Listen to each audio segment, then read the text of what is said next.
গীতার মধ্যে। আর বাবা সব আছে, তা তুমি একটা বিজ্ঞানী হও না কেন? কেননা তুমি গীতা মানো না তো, তুমি শুধু গীতা গীতা করো, গীতা মানো না, গীতা মানতে শেখাওনি। ওই গীতা কি করে মানতে হয়, বেদ কি করে মানতে হয়, উপনিষদ কি করে মানতে হয়, তার জন্য তা শিখতে হয়। যেমন গান শিখতে গেলে যে গান পারে সেরকম সুন্দর একজন গান শেখানোর মাস্টারের কাছে যেতে হয়। যেমন ফিজিক্স শিখতে গেলে একজন ফিজিক্স জানা মানুষের কাছে যেতে হয়। ঠিক ওরকম জীবনে মানুষের মতো মানুষ হতে গেলে, জীবনে এই বেদ উপনিষদ গীতাকে নিজের জীবনে ধারণ করতে গেলে, এগুলোর মূর্ত প্রতীক যিনি, তার কাছে নিজেকে বিক্রয় করা না পর্যন্ত ওগুলো আপনার আমার মধ্যে হাজারবার পাঠ করলেও কখনো প্রবেশ করতে পারে না। তাই তাকে প্রয়োজন হয় তিনি চোখে আঙুল দিয়ে দেখিয়ে দেন না, দেখিয়ে দিয়ে ক্ষান্ত হন না।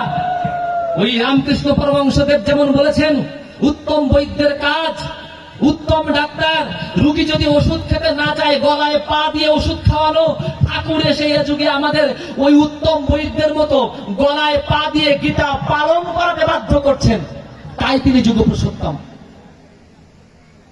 কি করে হয় নেতাজি সুভাষচন্দ্র বোসের মতো সন্তান? কি করে হয়? পৃথিবীতে সন্তান কোত্থেকে আসে? আকাশ থেকে আসে না। সন্তান হাওয়া থেকে জন্ম নেয় না। সন্তানের জন্ম হয় এক দম্পতির ভিতর দিয়ে। আর দম্পতির মধ্যে একজন না দুইজন থাকেন, স্বামী এবং স্ত্রী।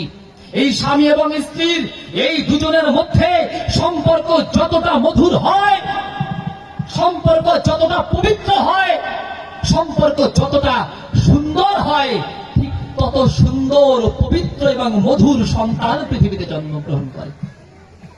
আপনি স্বামী স্ত্রী বিয়ে করেছেন, দিনরাত গন্ডগোল করবেন, আর আপনি আশা করবেন আপনার সন্তান খুব সুন্দর হবে। ও তো জন্মানোর আগের থেকে গন্ডগোল শিখে জন্মাবে।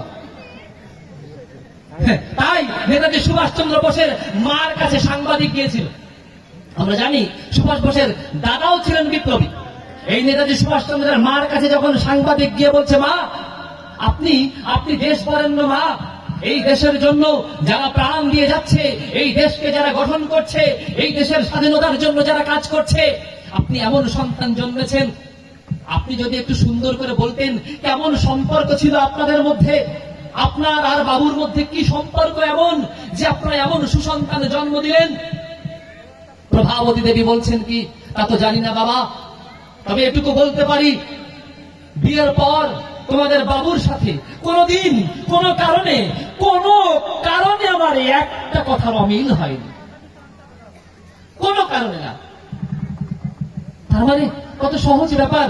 এই সহজ ব্যাপারটাকে ঠাকুর যখন আরো সহজ করে ধরিয়ে দিচ্ছেন যে স্বামীর প্রতি টান যেমনই, ছেলেও জীবন পায় তেমনই। অভ্যাস ব্যবহার যেমন করো, সন্তানও পাবে তেমন করো। আচ্ছা বলুন তো, এই বাণীটা সৎসঙ্গীতের জন্য? এ বাণী মানার জন্য আপনার দীক্ষা নেওয়া লাগবে না। অনুকূল ঠাকুরকে ভগবান কল্কি অবতার বলা লাগবে না। মেনে দেখেন কল্কি অবতারের বাণী কাকে বলে। আপনি এ বাণী মানার সাথে সাথে কাজ করবেন।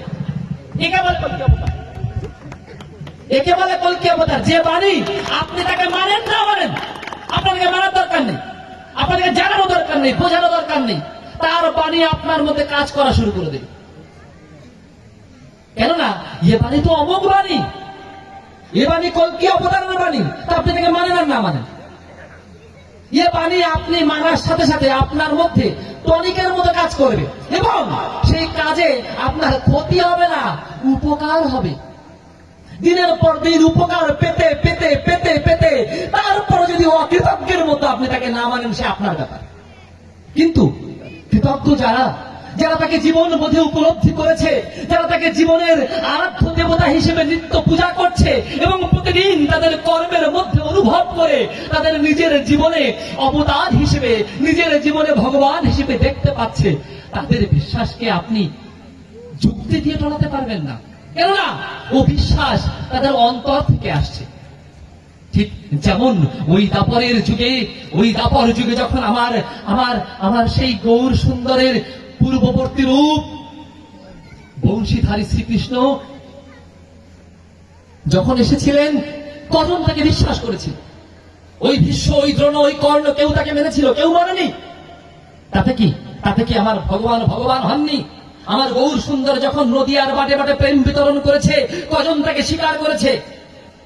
কজন?